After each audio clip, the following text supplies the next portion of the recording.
പകൽ വാർത്ത തുടങ്ങുന്നു. ആദ്യം പ്രധാന തലക്കെട്ടുകൾ നോക്കാം. News 18 big exclusive. 5 വർഷം മുൻപ് ഉപേക്ഷിച്ച സിം കാർഡ് ഉപയോഗിച്ച് കോടികളുടെ തട്ടിപ്പ്. നിരപരാധിയായ കൊല്ലം സ്വദേശിയെ തെലങ്കാന പോലീസ് ജയിലിൽ അടച്ചത് 7 ദിവസം. രാമൻകുളങ്ങര സ്വദേശിയുടെ ദുര്യോഗം ലോകത്തെ അറിയിച്ചു ന്യൂസ് 18. ആളുകളുടെ കാഴ്ചപ്പാട് എന്നെ മാനസികമായിട്ട് ഒരുപാട് ബുദ്ധിമുട്ടിക്കുന്നുണ്ട്. കള്ളനെന്നുള്ള രീതി. ക്രെഡിറ്റ് കാർഡ് പോലീസ് കസ്റ്റഡിയിൽ ഉള്ളപ്പോഴും തട്ടിപ്പ്. ഭാര്യയുടെ പേരിലും കേസ്.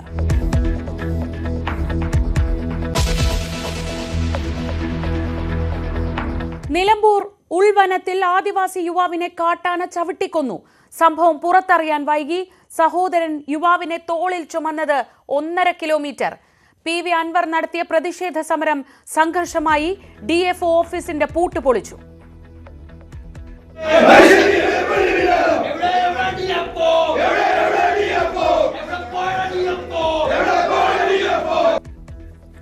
ദ്വയാർത്ഥ പ്രയോഗങ്ങളിലൂടെ ഒരു വ്യക്തി നിരന്തരം അപമാനിക്കുന്നുവെന്ന് ഹണി റോസ്. പ്രതികാരം ആ വ്യക്തി സംഘടിപ്പിച്ച ചടങ്ങിൽ പങ്കെടുക്കാത്തതിന്. പ്രതികരിക്കാത്തത് അതിന് ശേഷിയില്ലാഞ്ഞിട്ടല്ലെന്നും നടി.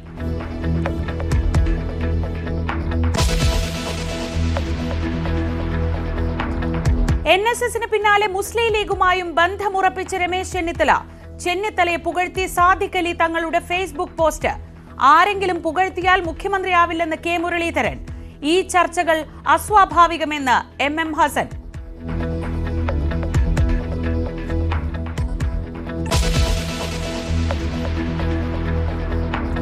തിരുവനന്തപുരം കോർപ്പറേഷൻ പിടിക്കാൻ BJPയുടെ സർജിക്കൽ സ്ട്രൈക്ക്. മേയർ സ്ഥാനത്തേക്ക് V മുരളീധരനെ ഉയർത്തിക്കാട്ടും. തന്ത്രമൊരുക്കുന്നത് കേന്ദ്ര നേതൃത്വം നേരിട്ട്. തലസ്ഥാന നഗരത്തിൽ പ്രവർത്തനം സജീവമാക്കി മുൻ കേന്ദ്രമന്ത്രി.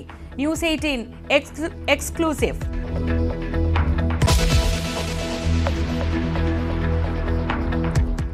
മന്ത്രിമാറ്റ തർക്കത്തിനിടെ NCP യോഗം കൊച്ചിയിൽ. തോമസ് K തോമസ് അനുകൂലികളുടെ നിലപാട് നിർണായകം. കുട്ടനാട് സീറ്റ് CPM ഏറ്റെടുക്കാനുള്ള ചർച്ച നടന്നിട്ടില്ലെന്ന് AK ശശീന്ദ്രൻ.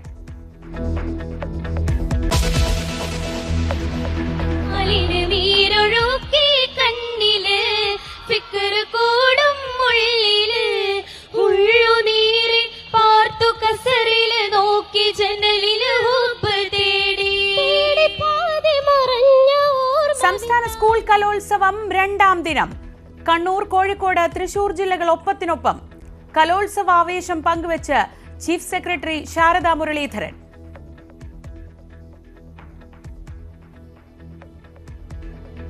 तेरे मेरे सपने अब एक रंग है.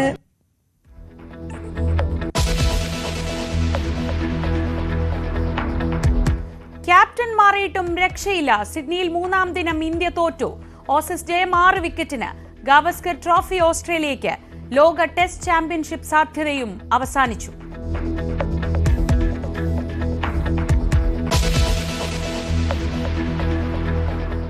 ഇന്നത്തെ ദിവസം കേരളത്തെ ഞെട്ടിച്ച ന്യൂസ് 18 പുറത്തുവിട്ട പ്രധാനപ്പെട്ട വാർത്തയിലേക്കാണ് ആദ്യം. ഏറെ നാൾ ഉപയോഗിച്ച ഒരു മൊബൈൽ സിം അലക്ഷ്യമായി ഉപേക്ഷിക്കുന്നു. പിന്നെ വർഷങ്ങൾക്ക് ശേഷം ആ നമ്പർ ഉപയോഗിച്ച് മറ്റൊരു സംഘം കോടികളുടെ സൈബർ തട്ടിപ്പ് നടത്തുന്നു. നമ്പറിന്റെ ആദ്യ ഉടമയെ കാത്തിരുന്നത് ജയിലും കേസുകളുടെ വലിയ പരമ്പരയും. കൊല്ലം രാമൻകുളങ്ങര സ്വദേശി ജിതിനാണ് ഒരാഴ്ച ഈ കേസുകളെ തുടർന്ന് തെലങ്കാന ജയിലിൽ കിടക്കേണ്ടി വന്നത്. ജിതിന്റെ ഭാര്യയുടെ പേരിലും കേസുണ്ട്. എപ്പോൾ വേണമെങ്കിലും വീണ്ടും അറസ്റ്റ് ചെയ്യപ്പെടാമെന്ന ഭയത്തിലാണ് ഈ കുടുംബം ഇപ്പോൾ കഴിയുന്നത്. News 18 exclusive.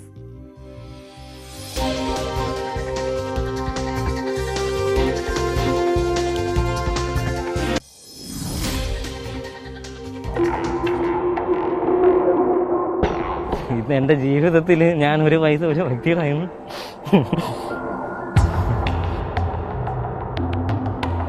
ആളുകളുടെ കാഴ്ചപ്പാട് എന്നെ മാനസികമായിട്ട് ഒരുപാട് ബുദ്ധിമുട്ടിക്കുന്നുണ്ട്. കള്ളനെന്നുള്ള രീതി.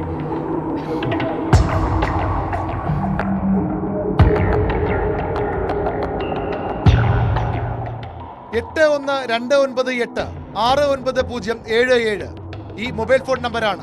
കൊല്ലം രാമൻകുളങ്ങര സ്വദേശിയായ സഹകരണ ബാങ്ക് ജീവനക്കാരൻ ജിതിന്റെ ജീവിതത്തിൽ ഇരുട്ട് നിറച്ചത് 2015 2019 ഉപേക്ഷിച്ച ഒരു നമ്പർ കാണിച്ചു. അതിന് ആ നമ്പറിനെ കുറിച്ച് എനിക്ക് ഒരു ഓർമ്മയില്ലായിരുന്നു. കാര്യം വർഷങ്ങൾക്ക് മുമ്പ് വേണ്ടാന്ന് വെച്ച സിമ്മാണെന്നുള്ളതൊക്കെ പിന്നീടാണ് എനിക്ക് മനസ്സിലാവുന്നത്. ട്രൂ കോളറിൽ സാദി ജിതിൻ ആരാണെന്ന് ചോദിച്ചു. സംഭവം ട്രൂ കോളറിൽ എൻ്റെ വൈഫ് ഉപയോഗിച്ച സിമ്മ്, എൻ്റെ ഐ ഡിയിൽ എടുത്ത സിമ്മ് വൈഫ് ഉപയോഗിച്ച് അതിൻ്റെ ട്രൂ കോളറിൽ അവളുടെ പേര് ഇന്നും നമ്മൾ നോക്കുമ്പോൾ ട്രൂ കോളറിൽ അവളുടെ പേരാണ് വരുന്നത്. ഹൈദരാബാദ് സ്വദേശി തൊഗാരി സുമന്റെ പരാതിയിലായിരുന്നു തെലങ്കാന പോലീസ് ജിതിനെ അറസ്റ്റ് ചെയ്തത്. BRMCN എന്ന ഓൺലൈൻ ട്രേഡിംഗ് പ്ലാറ്റ്ഫോമിൽ പണം നിക്ഷേപിച്ച സുമന് നഷ്ടമായത് 24,65,779 രൂപ. സുമനിൽ നിന്ന് തട്ടിയെടുത്ത 24 ലക്ഷത്തിൽ 10 ലക്ഷം രൂപ മാറ്റിയത് ബാങ്ക് ഓഫ് മഹാരാഷ്ട്രയുടെ ഇരിങ്ങാലക്കുട ബ്രാഞ്ചിലെ 6049767246 എന്ന അക്കൗണ്ടിലേക്ക്. തൃശൂർ മുകുന്ദപുരത്തുള്ള latte life coffee estate private limited എന്ന സ്ഥാപനത്തിന്റെ ഉടമകളായ റിസൽദാബ് അബ്ദുൾ റസാഖ്, നീതു എന്നിവരുടെ പേരിലുള്ളതാണ് ഈ അക്കൗണ്ട്. അക്കൗണ്ടിനൊപ്പം ബാങ്കിൽ നൽകിയ മെയിൽ ഐഡിയുമായി ബന്ധിപ്പിച്ചിട്ടുള്ളതാണ് ജിതിന്റെ പഴയ നമ്പറായ 8129699077. ഇതാണ് ജിതിനെ കേസുമായി ബന്ധിപ്പിച്ചതെന്നാണ് കരുതുന്നത്. എന്നാൽ ഇപ്പോൾ ഈ നമ്പർ മറ്റൊരാളുടെ പേരിലാണെന്ന് ജിതിൻ പറയുന്നു. ഈ നമ്പർ 17/7 വേറൊരാൾക്ക്, തൃശ്ശൂരുള്ള ഒരാൾക്ക് ഇഷ്യൂ ചെയ്തതായിട്ടാണ് നമ്മൾ സൈബർ സ്റ്റേഷനിൽ അന്വേഷിച്ചപ്പോൾ അറിയാൻ കഴിഞ്ഞത്. റിസൽദാബ് അബ്ദുൾ റസാഖും നീതുവുമാണ് കേസിലെ ആദ്യ 2 പ്രതികൾ. 3-ാം പ്രതി ജിതിനും 4-ാം പ്രതി ജിതിന്റെ ഭാര്യ സോദിയും. എന്നാൽ ആദ്യ 2 പ്രതികളുമായി ഒരു ബന്ധവുമില്ലെന്ന് ജിതിൻ പറയുന്നു. അവരെ ആരെയും അറിഞ്ഞൂടാ. എനിക്ക് ആകെപ്പാടെ അറിയാവുന്ന സ്വാതി ജിതിൻ എന്ന് പറയുന്നത് എൻ്റെ വൈഫ്. അത് ട്രൂ കോളറിൽ വന്നതാണെന്ന് ഒരു ബന്ധവുമില്ല, യാതൊരുവിധ ബന്ധവുമില്ല. തെലങ്കാനയിലെ 5 കേസുകൾക്ക് പുറമെ എറണാകുളം, ബംഗളൂരു, പൂനെ, കൊലാപ്പൂർ, സിലിഗുരി, ഉത്തർപ്രദേശ്, മഹാരാഷ്ട്ര, പഞ്ചാബ് തുടങ്ങി രാജ്യത്തിന്റെ വിവിധ ഭാഗങ്ങളിലായി 35 കേസുകളാണ് ഉള്ളത്. ജിതിൻ കുറ്റം സമ്മതിച്ചെന്നാണ് റിമാൻഡ് റിപ്പോർട്ടിൽ പോലീസിന്റെ അവകാശവാദം. എന്നാൽ ബാങ്ക് അക്കൗണ്ടോ ഫോൺ കോൾ വിശദാംശങ്ങളോ പോലീസ് പരിശോധിച്ചിട്ടില്ല. മൊബൈൽ നമ്പറിന്റെ ഇപ്പോഴത്തെ ഉടമയിലേക്ക് അന്വേഷണം എത്താത്തതിലും ദുരൂഹതയുണ്ട്. ഈ തെലങ്കാന പോലീസ് തന്നെ ഇവിടെ വന്നിട്ട് അവർ നല്ലൊരു ഇൻവെസ്റ്റിഗേഷൻ്റെ മെത്തേഡ് അവർ യൂസ് ചെയ്തിട്ടില്ല. അവരിവിടെ വന്ന് പുള്ളിയുടെ നമ്പർ ലിങ്ക് ചെയ്തിട്ടുണ്ട്, നിങ്ങൾ തന്നെ പ്രതി. ആളുകളുടെ കാഴ്ചപ്പാട് എന്നെ മാനസികമായിട്ട് ഒരുപാട് ബുദ്ധിമുട്ടിക്കുന്നുണ്ട്. മാനസിക നില തെറ്റി ആത്മഹത്യയുടെ ആ ഒരു രീതിയിലോട്ടാണ് നമ്മൾ പൊയ്ക്കൊണ്ടിരുന്നത്. കാര്യം ഈ ഒരു സിമ്മും അഡ്രസ്സിൻ്റെയും പേര് മാത്രം ഞാൻ പൈസ എടുത്തു, എൻ്റെ അക്കൗണ്ടിലോട്ട് അന്നേരവും പൈസ വന്നുകൊണ്ടിരിക്കുന്നു എന്നുള്ളതാണ് പറയുന്നത്. മൊബൈൽ ഫോൺ നമ്പർ അടിക്കടി മാറ്റുകയും ഉപയോഗിച്ചിരുന്നവ ഉടമസ്ഥാവകാശം മാറ്റാതെ ഉപേക്ഷിക്കുകയും ചെയ്യുന്നവരുണ്ട്. ഫ്രീ സിം കിട്ടുമ്പോൾ കുറച്ചുനാൾ ഉപയോഗിച്ച ശേഷം വലിച്ചെറിയുന്നവരുമുണ്ട്. അവർക്കൊക്കെ ഒരു പാഠമാകണം ജിതിൻ എന്ന ചെറുപ്പക്കാരൻ്റെ അവസ്ഥ. ഒപ്പം ഒരു തെറ്റും ചെയ്യാതെ വേട്ടയാടപ്പെടുന്ന ജിതിനും കുടുംബത്തിനും നീതിയും ഉറപ്പാകണം. VV അരുൺ, ന്യൂസ് 18, കൊല്ലം. സൈബർ തട്ടിപ്പ് കേസിൽ പ്രതിയാക്കപ്പെട്ട ജിതിന് നേരിടേണ്ടി വന്നത് അതിക്രൂരമായ മനുഷ്യാവകാശ ലംഘനമാണ്. തട്ടിക്കൊണ്ടു പോകലിന് സമാനമായാണ് ജിതിനെ തെലങ്കാന പോലീസ് കേരളത്തിൽ നിന്ന് കടത്തിയത്. അതിനു മുൻപ് 2 ദിവസം ആരെയും അറിയിക്കാതെ കൊല്ലത്തെ ഹോട്ടലിൽ ബന്ദിയാക്കി. നിയമസഹായം പോലും നിഷേധിച്ച് ജയിലിൽ അടച്ചു. പോലീസ് ഭീകരതയുടെ നടുക്കുന്ന ഓർമ്മകളിലാണ് ആ കുടുംബം ഇപ്പോഴും.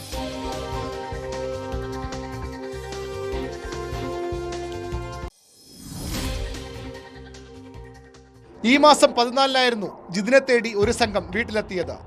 തെലങ്കാന പോലീസ് എന്ന് പരിചയപ്പെടുത്തി. 14-ാം തീയതി സംഭവിച്ചത് ഒരു സിനിമാ കഥ അല്ലെങ്കിൽ ഒരു സ്വപ്നത്തിൽ നിന്ന് എണീറ്റ് വന്നാണെന്നൊക്കെ പറയാൻ പറ്റും. കാര്യം അവർ വന്നു, ഒരു ഐ ഡി കാണിച്ച് തെലങ്കാന പോലീസിൽ നിന്നാണെന്ന് പറഞ്ഞു, ഇന്നണക്കൊരു ഇൻവെസ്റ്റിഗേഷനാണെന്ന് പറഞ്ഞതിൻ്റെ അടിസ്ഥാനത്തിൽ ഞാൻ അവരുടെ അടുത്ത് കയറിയിരിക്കാൻ പറഞ്ഞു. അവർ ഹിന്ദിയിലാണ് സംസാരിച്ചത്. കയറി ഇരുന്നപ്പോൾ തന്നെ അവരെൻ്റെ അടുത്ത് ഫോൺ എടുക്കാൻ പറഞ്ഞ് അമ്മയെ കൊണ്ട് ഞാൻ അകത്ത് കയറാൻ സമ്മതിച്ചില്ല.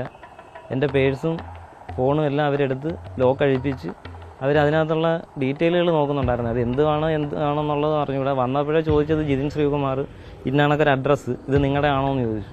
എന്താണ് സംഭവിക്കുന്നതെന്ന് മനസ്സിലാകാതെ ജിതിന്റെ അമ്മ അലറിക്കരഞ്ഞു. സഹായത്തിന് നാട്ടുകാരെ വിളിച്ചു. അത് ആരോടും പറയണ്ടേ മോനെ, അമ്മ ചിറ്റപ്പനെ വിളിച്ചൊന്ന് പറ. അപ്പോൾ എനിക്ക് ഫോൺ വിളിച്ചിട്ട് കിട്ടാഞ്ഞ് ഞാൻ എവരേക്കാളും മുമ്പേ അപ്പുറത്ത് വീട്ടിൽ പോയി പറഞ്ഞപ്പോൾ അവരെല്ലാവരും കൂടെ, ഞാൻ പറഞ്ഞു എൻ്റെ മോനതാ 2 പേര് പിടിച്ചോണ്ട് പോകുന്നു, എന്തുവാന്ന് അന്വേഷിക്കണം ഒന്നും പറയാതെ അവർ പോവുക കൊണ്ടുവന്ന്. അന്നേരം അവരെല്ലാവരും കൂടെ ഇറങ്ങി വന്ന് തടഞ്ഞു. മജിസ്ട്രേറ്റിന് മുന്നിൽ ഹാജരാക്കിയ ശേഷം തെലങ്കാനയിലേക്ക് കൊണ്ടുപോകുന്നുവെന്ന് ആദ്യം പറഞ്ഞു. എന്നാൽ ആരെയും അറിയിക്കാതെ 2 ദിവസത്തോളം കൊല്ലത്ത് തുടർന്നു. ഇവിടുന്ന് നേരെ ഡീഫോർട്ടിൽ പോയി അന്ന് ശനിയാഴ്ച രാത്രി മൊത്തം അവിടെ, ഞായറാഴ്ച പകലും രാത്രിയും ഡീഫോർട്ടിലായിരുന്നു. തിങ്കളാഴ്ച രാവിലെയാണ് എന്നെ കൊണ്ടുപോകുന്നത്. കസ്റ്റഡിയിലെടുത്ത് 3-ാം ദിവസം തെലങ്കാനയിലേക്ക് കൊണ്ടുപോയി. ജിതിന്റെ ഭാര്യ സഹോദരൻ ദീപക് പിന്നാലെ തെലങ്കാനയിലെത്തി. അവിടെ നടന്ന സംഭവങ്ങൾ ദീപക് പറയും. നമ്മൾ ഏർപ്പാടാക്കിയ വക്കീലിനെ കണ്ട്, അപ്പോൾ വക്കീലിനെ കണ്ട വക്കീൽ പറഞ്ഞത് രാത്രി ജാമ്യം എടുക്കാൻ പറ്റിയാണ്, പക്ഷേ അവർ ഡിലേ ചെയ്ത് കറക്റ്റായിട്ടുള്ള ലൊക്കേഷൻ വക്കീലിന് പറഞ്ഞു കൊടുത്തില്ല. വക്കീലിനെ മാക്സിമം താമസിപ്പിക്കാൻ നോക്കി. പിന്നെ പിറ്റേ ദിവസം വക്കീൽ അടുത്ത ജാമ്യം സെറ്റ് ചെയ്ത് വന്നപ്പോഴത്തേക്ക് പിന്നെയും പോലീസുകാർ വീണ്ടും കേസ് ആ സർക്കിളിൽ തന്നെയുള്ള ഈ സെയിം അക്കൗണ്ടിലോട്ട് ട്രാൻസാക്ഷൻ ഫ്രോഡ് നടന്നിട്ടുണ്ട് ഒത്തിരി. അതിൽ വീണ്ടും ഒരു കേസ് പുള്ളിക്കാരൻ്റെ തലയിൽ വെച്ച് പിന്നെയും ബെയിൽ ഡിലേ ആക്കി. അന്വേഷണത്തിന്റെ ഭാഗമായി ജിതിൽ നിന്ന് പിടിച്ചെടുത്ത ക്രെഡിറ്റ് കാർഡും തിരിച്ചറിയൽ രേഖകളും ഇപ്പോഴും തെലങ്കാന പോലീസിന്റെ കസ്റ്റഡിയിലാണ്. പക്ഷേ ഇതേ ക്രെഡിറ്റ് കാർഡ് ഉപയോഗിച്ച് ഇന്നലെ കൊച്ചിയിൽ നടന്നത് 4600 രൂപയുടെ പർച്ചേസ്.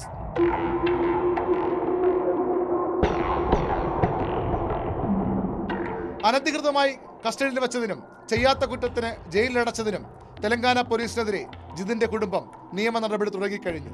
ഒപ്പം യഥാർത്ഥ പ്രതികളെ പിടികൂടണമെന്നാവശ്യപ്പെട്ട് കേരള പോലീസിലും പരാതി നൽകി. വി അരുൺ, ന്യൂസ് 18, കൊല്ലം.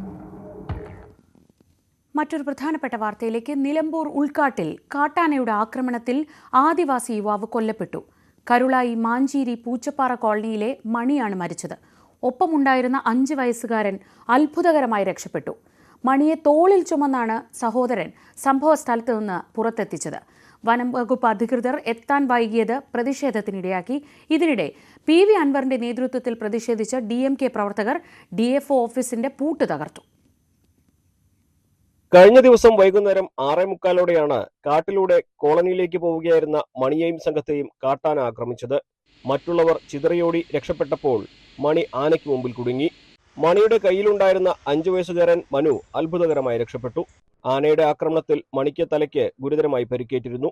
മണിയുടെ സഹോദരൻ അയ്യപ്പനാണ് കാട്ടിൽ നിന്നും മണിയെ തോളിൽ ചുമന്ന് പുറത്തേക്ക് കൊണ്ടുവന്നത്. അപകടം നടന്ന് മണിക്കൂറുകൾക്ക് ശേഷമാണ് മണിയെ കാട്ടിൽ നിന്നും പുറത്തേക്ക് എത്തിക്കാനായത്. ജീപ്പിൽ കരുളായി വരെയും അവിടെ നിന്ന് ആംബുലൻസിൽ നിലമ്പൂർ ജില്ലാ ആശുപത്രിയിലേക്കും കൊണ്ടുപോയെങ്കിലും ജീവൻ രക്ഷിക്കാനായില്ല. അപകടം നടന്നത് അറിയാൻ വൈകിയതാണ് രക്ഷാപ്രവർത്തനത്തിന് തടസ്സമായത്. കാട്ടിനുള്ളിൽ മൊബൈൽ റേഞ്ച് ഇല്ലാത്തതും പ്രതിസന്ധിയായി. 6:30 നടന്നിട്ട് 8:10 വിവരം കിട്ടുന്നത്. പിന്നെ ആരാ ഫോറസ്റ്റിന്റെ ജീപ്പിനാണ് ഇങ്ങോട്ട് കൊണ്ടുവന്നത്? അല്ല, ടാക്സിനാണ്. ആ ടാക്സിന്റെ അവർ തന്നെ എൻ്റെ അടുത്ത് വിവരം പറഞ്ഞത്. അങ്ങനെ പെട്ടെന്ന് വിവരം പറഞ്ഞ് ആ പെട്ടെന്ന് അവിടെ പോയി അവിടുന്ന് ഏറ്റിങ്ങിട്ട് കൊണ്ടുവന്നു. റോട്ടിലേക്ക് എത്തില്ല, പോയി. സംഭവത്തിൽ നിലമ്പൂർ MLA PV അൻവറിന്റെ നേതൃത്വത്തിൽ DMK പ്രവർത്തകർ പ്രതിഷേധിച്ചു. DFO ഓഫീസിന്റെ പൂട്ടുപൊളിച്ച് ഉള്ളിൽ കയറിയിരുന്നായിരുന്നു പ്രതിഷേധം.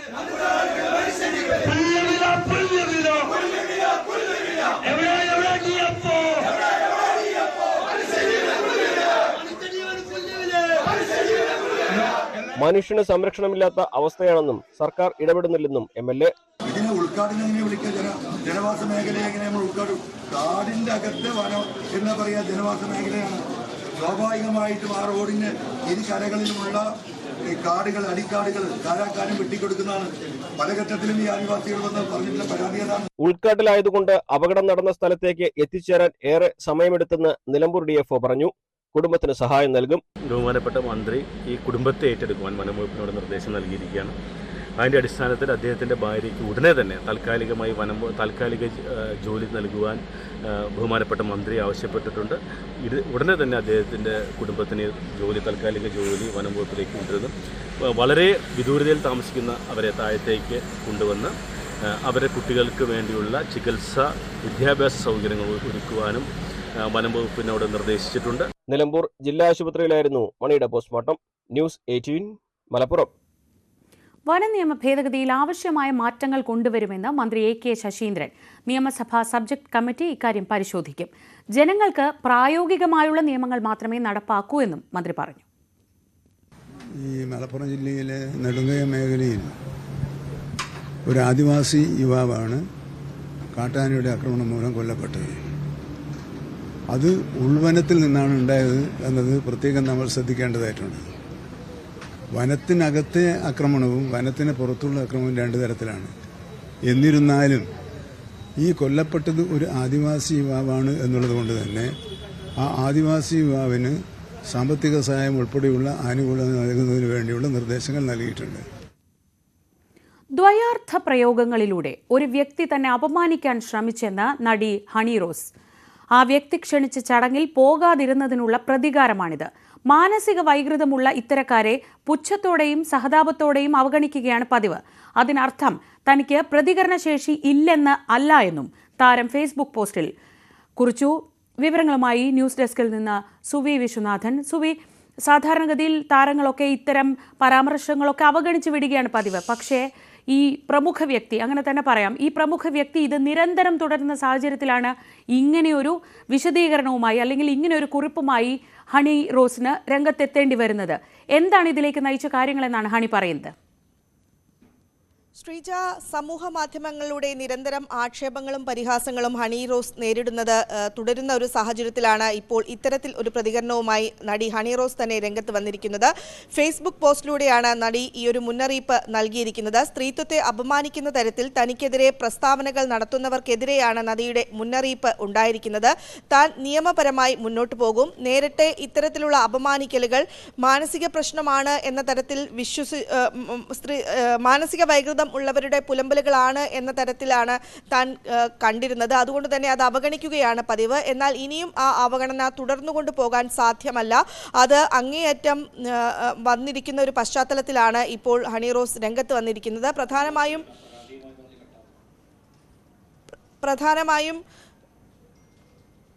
ഈ ഒരു പശ്ചാത്തലത്തിലാണ് ഹണി റോസ് രംഗത്ത് വന്നിരിക്കുന്നത്. ഒരു പ്രമുഖ വ്യക്തിക്കെതിരെയാണ് ഹണി റോസിന്റെ ഒരു ആരോപണം ഉണ്ടായിരിക്കുന്നത്. പ്രധാനമായും അതിൽ ഹണി റോസ് പറയുന്നത് താൻ നിയമപരമായി മുന്നോട്ട് പോകും.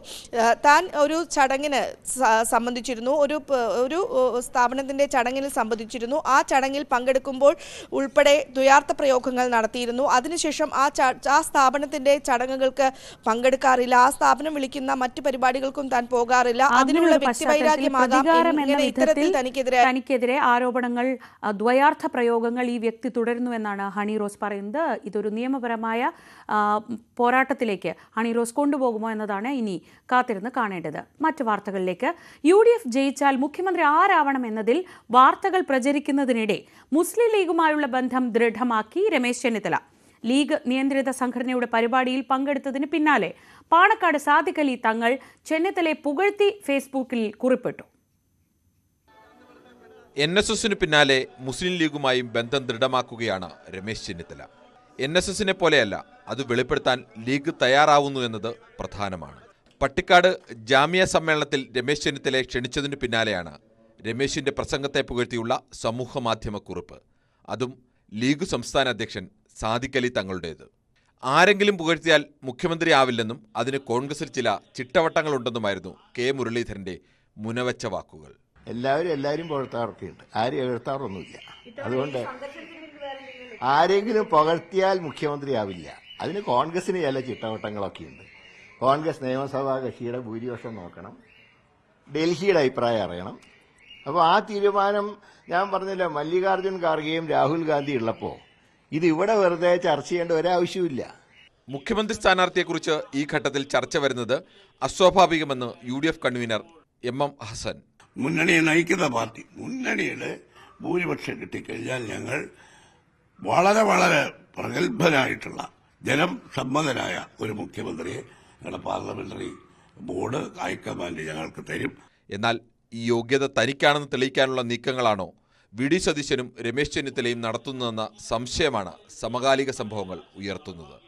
Political desk, news 18. തെരഞ്ഞെടുപ്പ് ലക്ഷ്യമിട്ടുള്ള മുന്നൊരുക്കങ്ങൾ കോൺഗ്രസിൽ മാത്രമല്ല BJPയിലും നടക്കുന്നുണ്ട്. തിരുവനന്തപുരം നഗരഭരണം പിടിക്കാനുള്ള BJPയുടെ ഒരു സർജിക്കൽ സ്ട്രൈക്ക് ഇതിന്റെ ഭാഗമാണ്. മേയർ സ്ഥാനത്തേക്ക് മുൻ കേന്ദ്രമന്ത്രി V മുരളീധരനെ ഉയർത്തിക്കാട്ടി മത്സര രംഗത്തേക്ക് ഇറങ്ങാൻ കേന്ദ്ര നേതൃത്വം നിർദ്ദേശം നൽകിയെന്നാണ് റിപ്പോർട്ട്. മുരളീധരൻ നഗരം കേന്ദ്രീകരിച്ച് പ്രവർത്തനവും തുടങ്ങിക്കഴിഞ്ഞു. ഈ പരീക്ഷണം ഫലം ചെയ്യുമോ എന്ന് കണ്ടെത്താൻ ലക്ഷങ്ങൾ മുടക്കി ഒരു സ്വകാര്യ ഏജൻസിയെ സർവേക്കും നിയോഗിച്ചു. News 18 exclusive. നിയമം വഴി നിയമസഭയിലേക്കും തൃശൂരിലൂടെ ലോക്സഭയിലേക്കും എത്തിയ BJPയുടെ അടുത്ത ലക്ഷ്യം തലസ്ഥാന നഗരഭരണമാണ്. നഗരം പിടിക്കാൻ കഴിഞ്ഞാൽ നിയമസഭയിലേക്ക് ഇവിടെ നിന്ന് തന്നെ ഒന്നിലേറെ സീറ്റുകൾ ഉറപ്പെന്നും അവർ വിശ്വസിക്കുന്നു.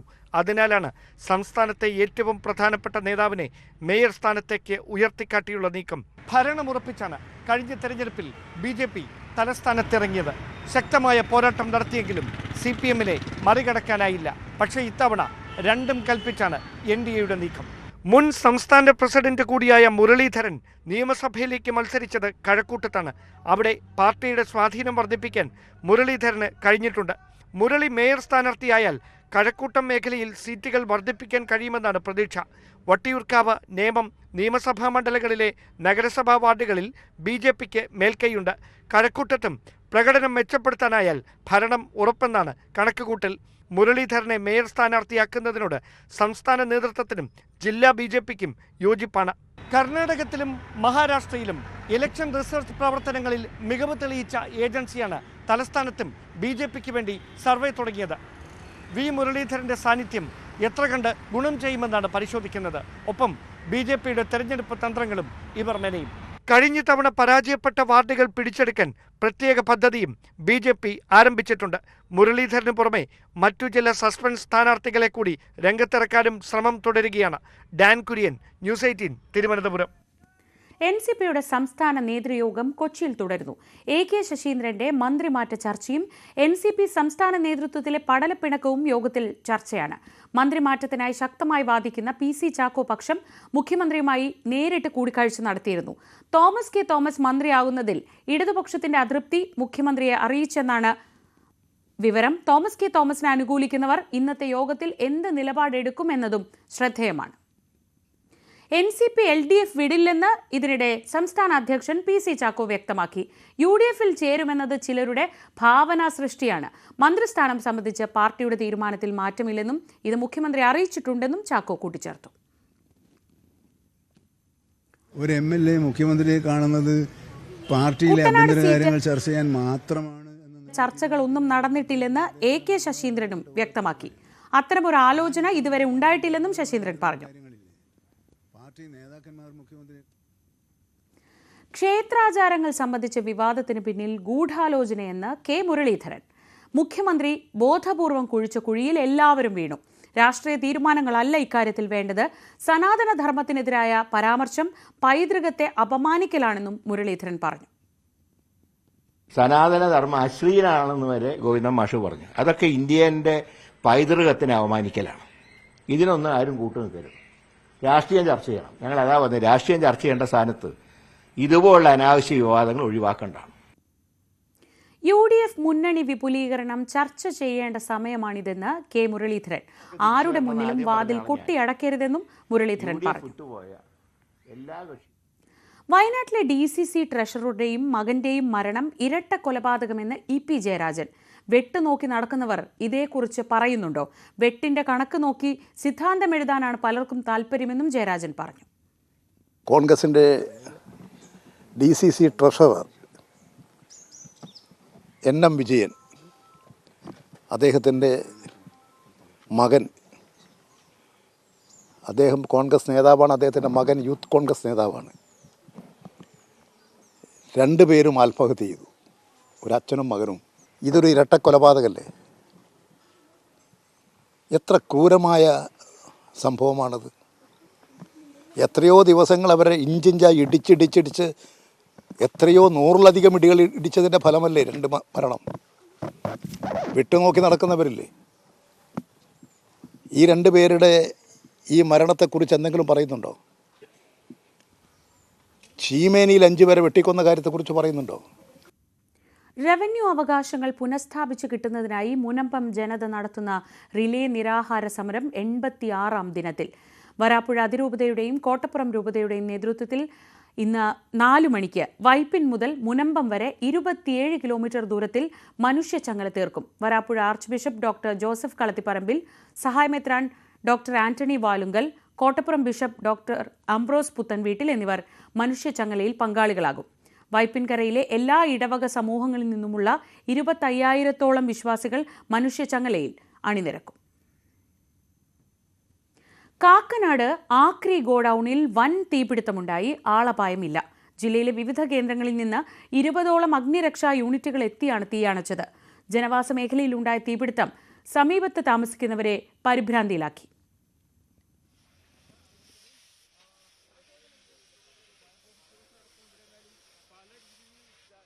രാവിലെയാണ് തീപിടുത്തമുണ്ടായത്.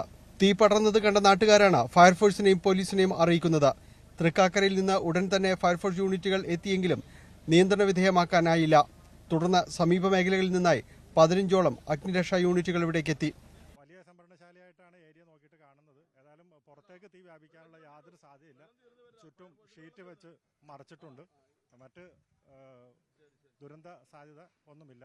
തീ പൂർണ്ണമായിട്ടും അടക്കുന്നത് സാങ്കേതിക തടസ്സം മൂലം ആ റിപ്പോർട്ട് പൂർത്തിയാക്കാൻ കഴിയാത്തതിൽ ഖേദിക്കുന്നു. ഉമാ തോമസിന്റെ അപകടത്തിൽ അന്വേഷണം GCDയിലേക്കും വ്യാപിപ്പിക്കുന്നു. മതിയായ രേഖകളില്ലാതെ അന്താരാഷ്ട്ര സ്റ്റേഡിയത്തിൽ എങ്ങനെ പരിപാടി നടത്തിയെന്ന് അന്വേഷിക്കും. ടിക്കറ്റ് നിരക്ക് ഈടാക്കാനും ആരുടെയും അനുമതി വാങ്ങിയിരുന്നില്ല. GCDA ഉദ്യോഗസ്ഥരിൽ നിന്ന് ചെയർമാനിൽ നിന്നും പോലീസ് വിവരം തേടും.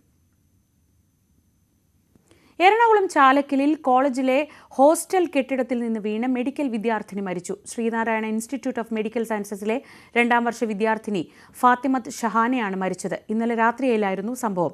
7ാം നിലയിലെ കോറിഡോറിന്റെ വശങ്ങൾ സുരക്ഷിതമല്ലായിരുന്നുവെന്നും കാൽ തെറ്റി വീണു എന്നുമാണ് പ്രാഥമികമായി police നിഗമനത്തിലെത്തിയിട്ടുള്ളത്.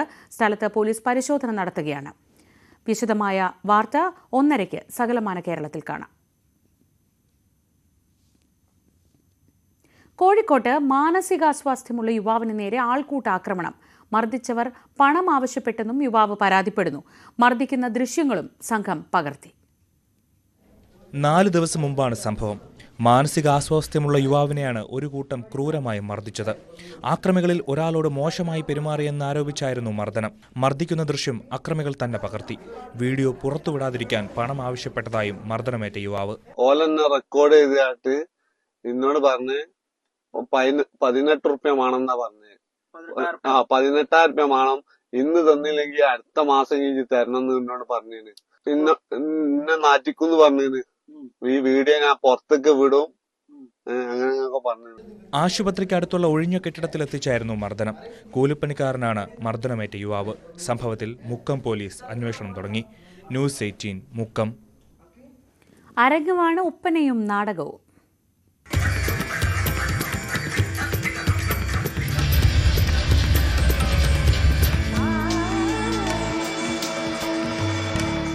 അനന്തകല Kerala school Kalolsavam powered by GTech computer education. നമ്മുടെ ഭാവിയാണ്, so no compromise. GTech in association with Milma, രുചിയേറും നിമിഷങ്ങൾ. സംസ്ഥാന സ്കൂൾ കലോത്സവത്തിന്റെ 2ാം ദിവസം പുരോഗമിക്കുകയാണ്. 245 പോയിന്റുകളോടെ കണ്ണൂരാണ് ഇപ്പോൾ 1ാം സ്ഥാനത്ത്. 214 പോയിന്റുകളോടെ കോഴിക്കോട് 2ാം സ്ഥാനത്തും 213 പോയിന്റുകളോടെ തൃശൂർ 3ാം സ്ഥാനത്തുമുണ്ട്. ഇപ്പോൾ പാലക്കാട് 242 പോയിന്റും 229 പോയിന്റോടെ എറണാകുളം 5ാം സ്ഥാനത്തുമാണ്.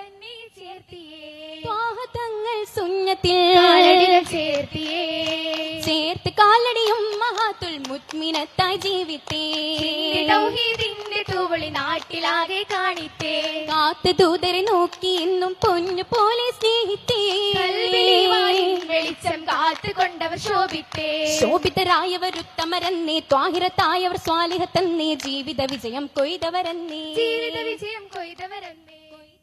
തലസ്ഥാനത്തെ കലോത്സവ വേദികളിലെല്ലാം സജീവ സാന്നിധ്യമാണ് chief secretary Sharada Muraleedharan.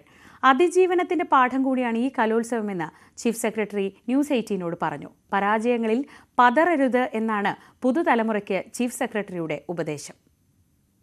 Chief secretary ഉണ്ട് നമ്മളോട്. മേഡം, എങ്ങനെയുണ്ട് തലസ്ഥാനത്തെ കലോത്സവം? തലസ്ഥാനം എന്റെ തലസ്ഥാനം കൂടിയാണല്ലോ, എന്നിട്ട് വലിയ സന്തോഷം. നമ്മള് ഇപ്പോ വയനാടിന് വേണ്ടിയുള്ള പുതിയ പ്രൊജക്ടും ടൗൺഷിപ്പും ഒക്കെ നമ്മൾ പറഞ്ഞ് അതിനുശേഷം വന്ന ഈ കലോത്സവത്തിൽ ആദ്യത്തെ വയനാട്ടിലെ ചൂരൽമലയിലെ കുട്ടികൾ വന്ന്, വെള്ളാർമലയിലെ കുട്ടികൾ വന്ന് പെർഫോം ചെയ്തു. അപ്പൊ അങ്ങനെ ഒരു തുടക്കമായി. എന്താണ് പറയാനുള്ളത്? കണ്ണു നിറയുന്നതല്ലേ ഉള്ളത്. കാരണം എത്ര ഭയങ്കരമായിട്ടുള്ള ദുരന്തമുണ്ടായാലും മനുഷ്യ മനസ്സ് എന്ന് പറയുന്നത് റെസിലിയൻ്റ് ആണ്. അത് ഉണരും, എഴുന്നേൽക്കും. അതൊരു വലിയൊരു പാഠമാണ് നമുക്ക്. അപ്പോൾ ആ പാഠം എന്ന് മാത്രമല്ല, ഇത് മറക്കരുത് ഒരിക്കലും. നമ്മളെല്ലാവരും ഓർക്കാനും ഇപ്പം ഇവരുടെ സങ്കടത്തിൻ്റെ ഒപ്പം നിൽക്കാനും ഇതിൻ്റെ അകത്തുനിന്ന് നമുക്കൊരു അതിജീവനം ഉണ്ടാകും എന്നുള്ളത് വിശ്വാസം ഉണ്ടാക്കാനും സഹായിക്കുന്നതാണ്. എങ്ങനെയുണ്ട് മൊത്തത്തിൽ കുട്ടികളെ ഒരു വൈബും കാര്യങ്ങളൊക്കെ? കുട്ടികളല്ലേ, കുട്ടികൾ അടിച്ചു പൊളിക്കുന്നു. അവരെ അടിച്ചു പൊളിക്കുന്നത് കാണുമ്പോഴത്തേക്കും ഞങ്ങളുടെയും മനസ്സിൽ കുറെ തുറന്നു വരുന്നു എന്നുള്ളതാണ്.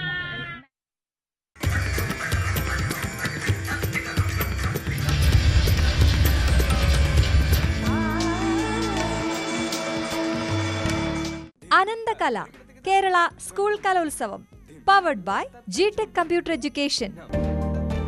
നമ്മുടെ ഭാവിയാണ്, സോ നോ കോംപ്രമൈസ്.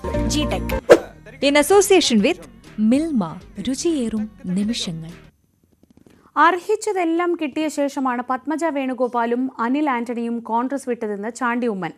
അവർക്കൊന്നും അർഹിക്കുന്നത് ഒരിക്കലും കിട്ടാതിരുന്നില്ല. താൻ രാഹുൽ ഗാന്ധിക്കൊപ്പം കിലോമീറ്ററുകളോളം പദയാത്ര ചെയ്തത് ഒരു പദവി പോലും ചോദിക്കാതെയാണെന്നും ചാണ്ടി ഉമ്മൻ Q18 പറഞ്ഞു.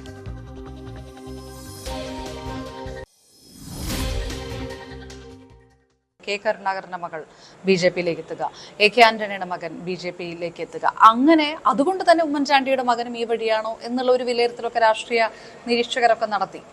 എനിക്കുള്ള ഏറ്റവും വലിയ അകാര്യം എൻ്റെ പാർട്ടി തന്നത് രാഹുൽ ഗാന്ധിയോടൊപ്പം നടക്കാൻ അവസരം തന്നിട്ടുണ്ട്. എനിക്കൊരു പോസ്റ്റില്ല. ഞാൻ 4000 കിലോമീറ്റർ ഈ പാർട്ടിക്ക് വേണ്ടി നടന്നു. അതിനുശേഷം ഞാൻ പോസ്റ്റ് ആവശ്യപ്പെട്ടു? അപ്പോഴും ആവശ്യപ്പെട്ടില്ല.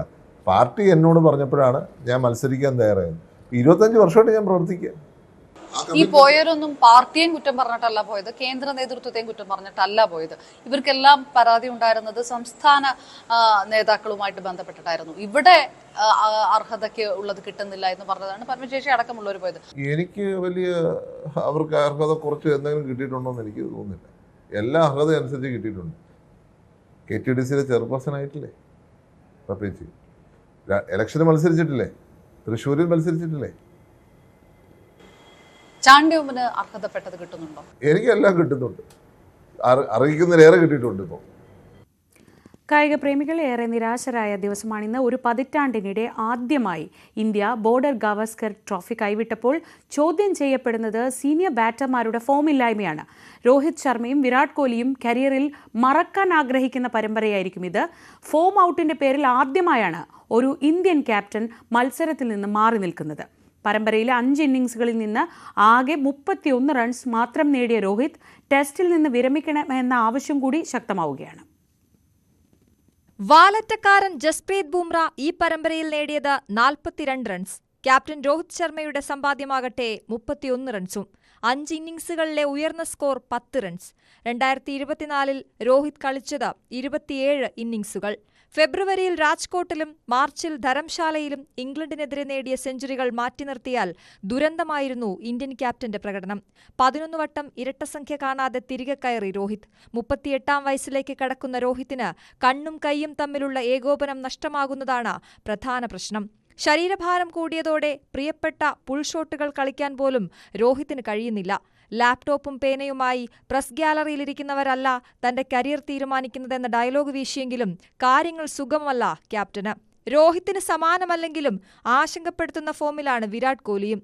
തുടർച്ചയായി ഓഫ് സ്റ്റംപിന് പുറത്തെ കെണിയിൽ വീഴുന്ന കോഹ്ലിയെ അതിരൂക്ഷമായി വിമർശിച്ചത് സാക്ഷാൽ സുനിൽ ഗാവസ്കറാണ്. ഫുട്വർക്കിലെ വീഴ്ച ഫോമില്ലായ്മ കൊണ്ടാണെന്ന് ഗാവസ്കർ ചൂണ്ടിക്കാട്ടുന്നു.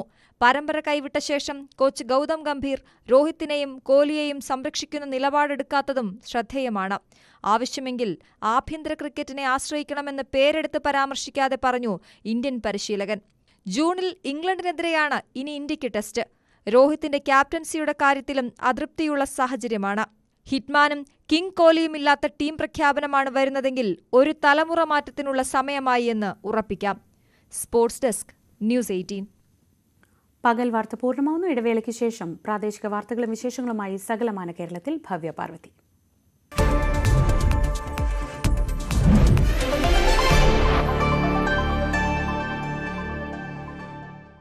ഇത് എൻ്റെ